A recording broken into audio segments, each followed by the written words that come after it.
Hi everyone, ఈరోజు మనం గోచిక్కుడుకాయలు ఒలుచుకొని ఈ విధంగా పెట్టుకోవాలండి. నేను ఒక హాఫ్ కేజీ పైనే తీసుకున్నాను.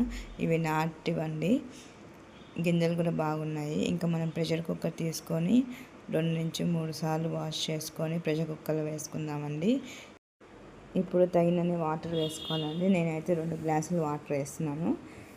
చూడండి, 2 గ్లాసులు వాటర్ వేసాక మనము ఇది ఉడకనీకే ఉప్పు వేసుకుందామని. టేస్ట్ అనేది బాగుంటుంది.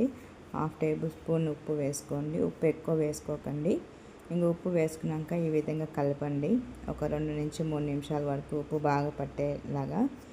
ఇంకా మనం ప్రెషర్ కుక్కర్ పెట్టేసుకున్నాము. చూడండి, ఈ విధంగా ప్రెషర్ కుక్కర్ మూత పెట్టేసి ఒక 10 నుంచి 15 నిమిషాల వరకు మనం ఉడికించుకోవాలండి. 2 విజిల్ వచ్చాయంటే సరిపోతాయి.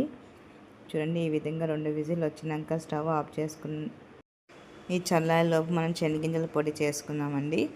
చూడండి, నేను పెనం పెట్టుకొని ఒక చిన్న గ్లాస్తో 3 గ్లాసులు వేస్తున్నానండి అందాజుగా.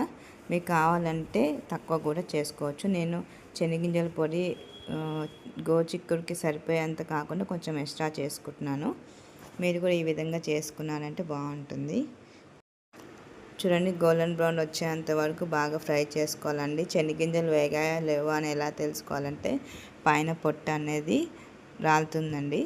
దాని తర్వాత పక్కన బౌల్లోకి తీసుకున్న తర్వాత మనం ఒట్టిమిరపకాయలు 7 నుంచి 12 ఒట్టిమిరపకాయలు వేసుకుందామండి. ఇవి బాగా 2 నుంచి 3 సెకండ్ల లోపు వేగిపోతాయి. అంతలోపు మనం ప్రెషర్ కుక్కర్ తీసుకొని ఉడికాయా లేవో చూసామండి. 2 విజిల్కి బాగా ఉడికిపోతాయి. చూడండి, మెత్తగా ఉడికిపోయాయి. మరి అంత మెత్తగా ఉన్నా కూడా బాగుండవండి. చూడండి, ఈ విధంగా ఉడకబెట్టుకున్న తర్వాత దాంట్లో ఉన్న వాటర్ అంతా తీసేసి ఒక చిన్న గిన్నెలోకి మనం సర్వ్ చేసుకుందామండి. చూడండి, ఈ విధంగా సర్వ్ చేసుకోండి. చూస్తుంటే గింజలు చాలా బాగున్నాయి కదా.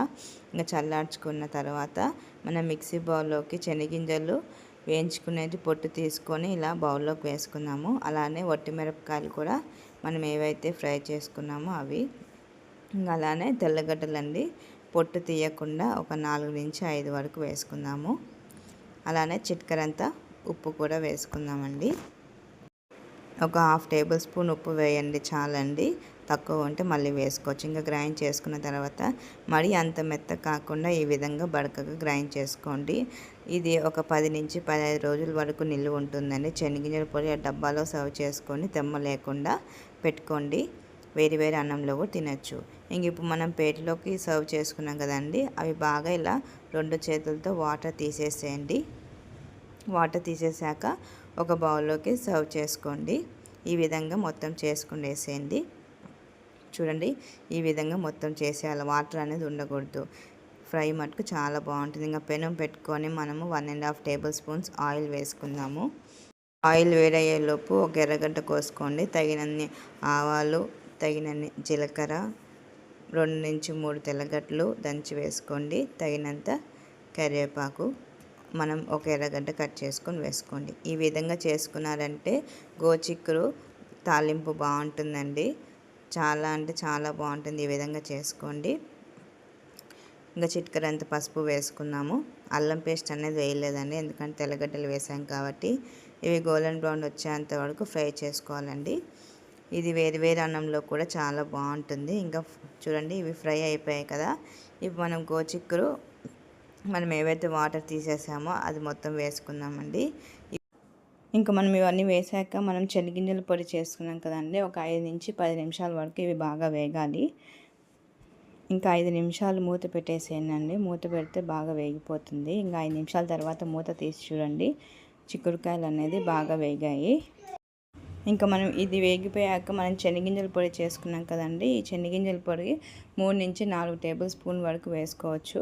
మీకు కారంగా ఎక్కువగా ఉండాలంటే ఒట్టిమిరపకాయలు ఎక్కువ వేసుకోవచ్చు. అయినా కూడా పొడి కూడా ఎక్కువ వేసుకోవచ్చు. కొంచెం కారంగా ఉంటేనే బాగుంటుందండి. ఈ విధంగా వేసుకొని ఒక 2 నుంచి 3 సెకండ్ల వరకు ఇలా మీడియం ఫ్లేమ్లో పెట్టుకొని కలపాలండి. ఇంకా ఉప్పు కారం సరిపోయేలాగా చూసుకోండి. ఖచ్చితంగా చాలా బాగుంటుంది. ఉట్టిదైనా తినేయచ్చు. నాటు గోచిక్కుడు అండి. మా ఛానల్ లైక్ చేయండి, సబ్స్క్రైబ్ చేయండి, షేర్ చేయండి. Thanks for watching.